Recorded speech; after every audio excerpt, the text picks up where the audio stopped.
Hola, hola, ¿cómo están? En este video vamos a hablar de las infecciones virales transmitidas por mosquitos, en particular por un mosquito que ya vamos a ver cuál es. Vamos a ver el dengue, la fiebre amarilla, el Zika y la enfermedad de chikungunya. Y acuérdense que el agente, que no me confundan agente con vector, el agente es el virus que habitualmente tiene el mismo nombre que esta enfermedad, el virus del dengue, el virus de la fiebre amarilla, el virus Zika y el virus chikungunya.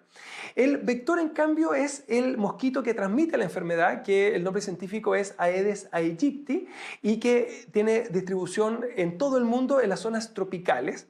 Respecto a Chile, la regla general es que no hay, al menos no en Chile continental, pero sí hay en Isla de Pascua, así que en ese caso se ven cada cierto tiempo algunos casos de dengue, por ejemplo, aunque la regla general es que tampoco haya muchos casos. Y en Chile continental, en cambio, lo que sí se ha descrito es la presencia del zancudo en algunos lugares, pero habitualmente de manera transitoria en el norte del país y a veces en la zona central, pero tiende a desaparecer en invierno y lo más probable es que han sido unos pocos ejemplares que han llegado ahí, se establecen por algún tiempo, pero su población no permanece en el tiempo, al menos no hasta ahora. La inmensa mayoría de los casos de todas estas enfermedades que se ven aquí en Chile son de personas que han viajado a algún país en el cual hay endemia de estas enfermedades y que luego al volver, ¿cierto?, se sienten muy mal, con mucha fiebre y terminan por consultar en el hospital, se le hace los exámenes y se confirma. Pero, repito, en general para sospecharla y para pedir estos exámenes se exige que tenga el antecedente de un viaje a alguno de esos lugares.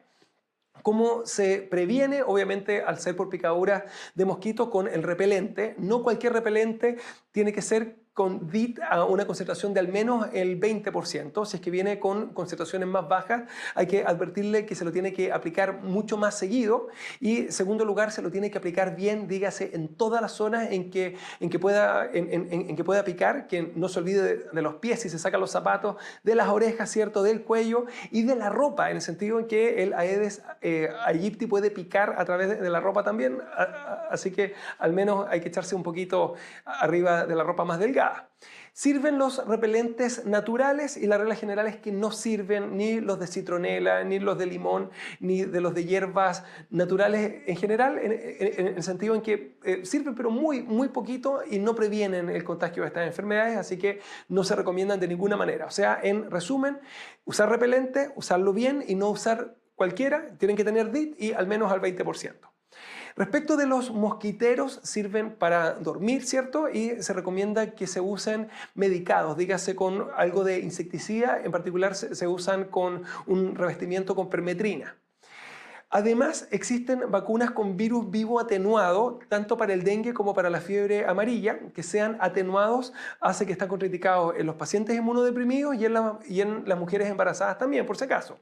Y en el caso del dengue, exclusivamente está indicado en los pacientes que han tenido un dengue previo. ¿Por qué? Y aquí hay que entender esto bastante bien. El dengue es muy molesto, da mucha fiebre, uno se siente muy mal, pero habitualmente no se agrava. Cuando se agrava puede ser muy grave y es frecuente, sí, que se agrave el segundo caso cuando ha sido por un serotipo distinto al que me dio antes. Así que la indicación actual es vacunar con esta vacuna viva en contra del dengue, que es relativamente nueva, solamente a los pacientes que ya han tenido dengue antes, porque ahí se disminuye el riesgo de que hagan una complicación más grave después. En cambio, en los pacientes que nunca han tenido dengue, los reportes que hay de los estudios que evaluaron esta vacuna mostraban que aumentaba el riesgo de que el primer caso de dengue fuera más grave que si es que no se hubiese vacunado. Segundo lugar, en el caso de la fiebre amarilla, aparte de la contraindicación que ya dijimos de los pacientes inmunodeprimidos, y en el embarazo está contraindicado cuando hay alergia al huevo, en el sentido en que es de las pocas vacunas que sí se asocian a reacciones un poquito más graves ante la vacuna. El diagnóstico de todas estas enfermedades, por regla general, es con la inmunoglobulina M para cada una de ellas, para el dengue, para la fiebre amarilla, para el virus Zika o para el chikungunya, ¿cierto? Y el tratamiento en todas ellas, al ser infecciones virales, ¿cierto?, va a ser un tratamiento sintomático con paracetamol para la fiebre, por ejemplo, con analgésicos para las artralgias, más soporte, en particular en los casos que sean más graves, como el dengue o la fiebre amarilla, por ejemplo. Se recomienda evitar el uso de AINES en el dengue, así que aunque se sienta muy mal, solamente queda con paracetamol, debido a que aumenta el riesgo de hemorragias. Acuérdense que dengue, fiebre amarilla se consideran fiebres hemorrágicas y en este caso, repito, el usar aspirina u otro AINE aumenta este riesgo. Segundo lugar, se indica hidratación abundante en las 4 enfermedades, en particular en la fiebre amarilla y en el dengue. De hecho, las 2 indicaciones más importantes son: tome mucha agua, se mantiene muy hidratado, y tome harto paracetamol.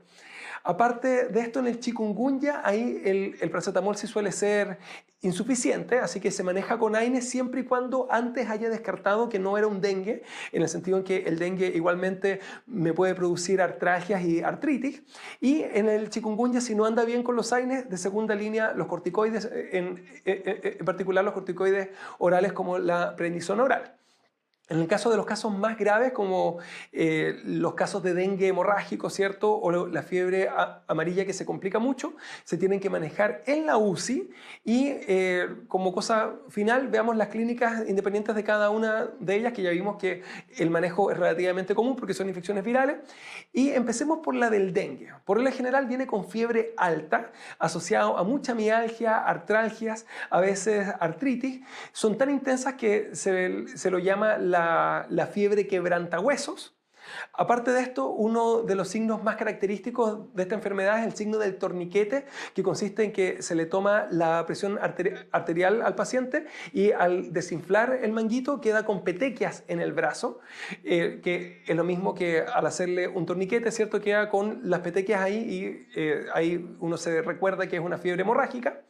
Aparte de esto, cuando viene con rash, el rash, en vez de ser blanco con pintas rojas, se pone todo rojo y quedan algunas islas blancas, que se describe como un rash en mar rojo con islas blancas. Ahora, en los casos más graves viene con una sepsis viral con disfunción de distintos órganos, ¿cierto? Puede evolucionar a compromiso de conciencia y puede venir con hemorragias que pueden ser bastante graves.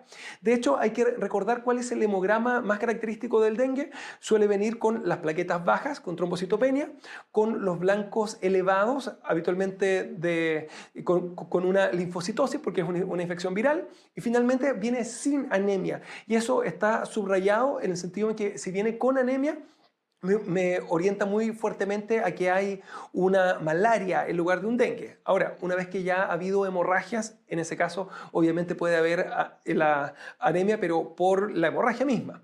Finalmente, en el dengue, por el contrario, lo que se suele ver es un aumento del hematocrito, suele haber hemoconcentración, y de hecho eso es un signo de severidad del dengue, en el sentido en que se monitoriza con el hemograma, y si es que se ve que está subiendo mucho, lo más probable es que va a evolucionar a un cuadro todavía más grave.